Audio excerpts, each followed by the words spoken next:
Umunsi ku wundi umubiri wacu dusaba kuwitaho no kuwugaburira ibyawugirira akamaro. Mu byo tugaburira umubiri wacu biwufasha bitewe n'ibyo twawuhaye.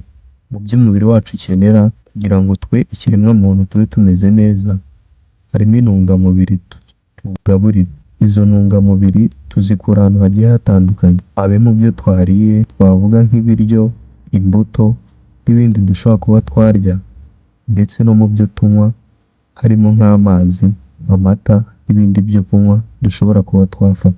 Imbuto ni ingenzi cyane mu buzima bwacu bwa buri munsi. Uyu munsi tugiye kwibanda ku mumaro wo kurya urubuto rw'inkeri bifitiye umubiri wacu mu buzima bwa buri munsi. Muraho, ni Yambi Santi Angel, mbahaye ikaze mu kiganiro Itara ry'Ubumenyi. Ubundi mu busanzwe inkeri ni utubuto duto dutukura cyane, turyohera kandi duhumura neza. Twera ku gihingwa gifite indabo z'umweru. Inkeri zibamo amoko agiye atandukanye. Hari ubwoko bwa blueberry na raspberry ndetse n'ubusanzwe iri rusange ya strawberry. Ikindi kandi inkeri ziba mu bwoko bw'imbuto zifite utubuto duto twinshi. Imbuto z'inkeri zera cyane mu bice bibamo ubukonje. Urubuto rw'inkeri ruba rutukura cyane iyo ruhiye neza.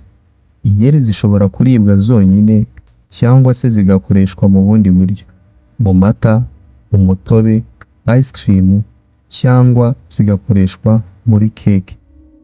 Inkeri zikoreshwa nanone mu gukora imibavu, bombo zitandukanye, utuvuta two ku munwa tuzwi nka rabero n'ibindi byinshi zifashishwamo.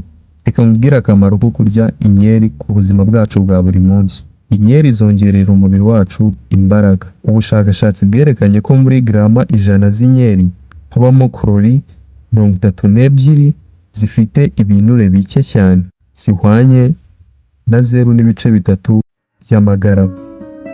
Inkeri zikungahaye ku ntungamubiri zihagije umubiri ukenera, aho twavuga nka vitamini zigiye zitandukanye inkeri ubwazo ziba zifitemo, n'imyunyungugu umubiri wacu ukenera iba muri uru rubuto rw'inkeri. Inkeri zigisarurwa cyangwa zimaze igihe gito zisoromwe ni nziza cyane ku buzima bwacu bwa buri munsi. Kuba twazikoresha ni byiza cyane. Inkeri zigisarurwa akenshi ni isoko ikomeye cyane ya vitamini C.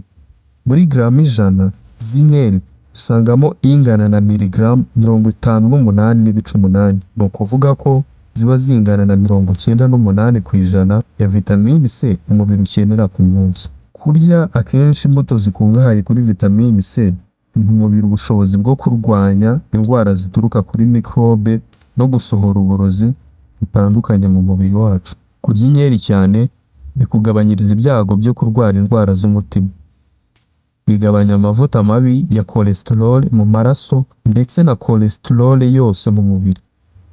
Ubushakashatsi bwakozwe bwerekana ko kurya inkeri bigabanya umuvuduko w'amaraso, kubyimbirwa, kanseri n'urupfu ruturutse ku burwayi bw'umutima, kuko kurya inkeri cyane bigabanya ibyago byo kurwara indwara zataka umutima n'izindi zigiye zitandukanye. Inkeri zifitemo ingano nyinshi ya phytochemicals na phenolic acid, flavonols na flavonols. Inkeri kandi zifitemo nanone acide yitwa ellagique. Iyi acide izwiho kurwanya kanseri cyane kuko ibuza uturemangingo twa kanseri gukura. Inkeri ni ingenzi. Ibi byose nubwo ubushakashatsi bukiri buke gusa bwerekana ko birinda ku rwego rwo hejuru kanseri, gusaza, birimo no kuzana iminkanyari mu maso, infection, ndetse inkeri zirinda cyane uturemangingo tw'ubwonko gusaza vuba, tugahorana imbaraga mu mikorere yatwo. Ikindi kandi nakubwira, niba ukunda kuba warya inkeri niba udakunda no kuzirya, gerageza kuzirya kuko ni ingirakamaro ku buzima bwacu bwa buri munsi. Ese wari uzi ko inkeri zirinda umuntu gusaza vuba? Inkeri zubaka uruhu kandi zikubaka uruhu rwiza rusa neza kandi rukeye. Inkeri zikize kuri vitamini B zitandukanye. Hari vitamini B6, vitamini B3, vitamini B9 vitamine B5. Izi zose zifasha mu mikorere y'umubiri kuko zifitemo intungamubiri no gutanga imbaraga, gukora ibinure n'andi masukari agiye atandukanye. Inkeri zibamo vitamine A, vitamine E na beta carotene nkeya cyane ishoboka itagira ingaruka mbi ku mubiri. Byose bifasha mu kurinda umubiri uburozi butuma umubiri usaza cyangwa uhura n'uburwayi bushobora kuba bwaba bubi ku buzima bwawe bwa buri munsi. Mu nkeri kandi by'umwimerere hagaragaramo imyunyungugu myinshi y'ingirakamaro nka potassium, manganese, ubutare, iodine, umuringa na fluorine. Potassium, uyu munyungugu ni ingenzi ku turemangingo ndetse kandi ni ingenzi mu kurinda umubiri umuvuduko w'amaraso no gutuma umutima utera neza. Potassium ni ingenzi mu buzima bwacu bwa buri munsi, uyu munyungugu mwiza cyane.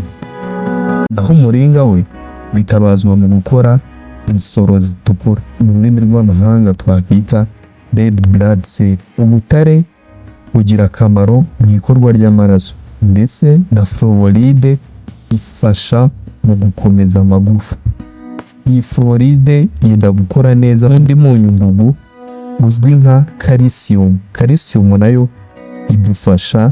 ifasha umubiri wacu gukomeza amagufa.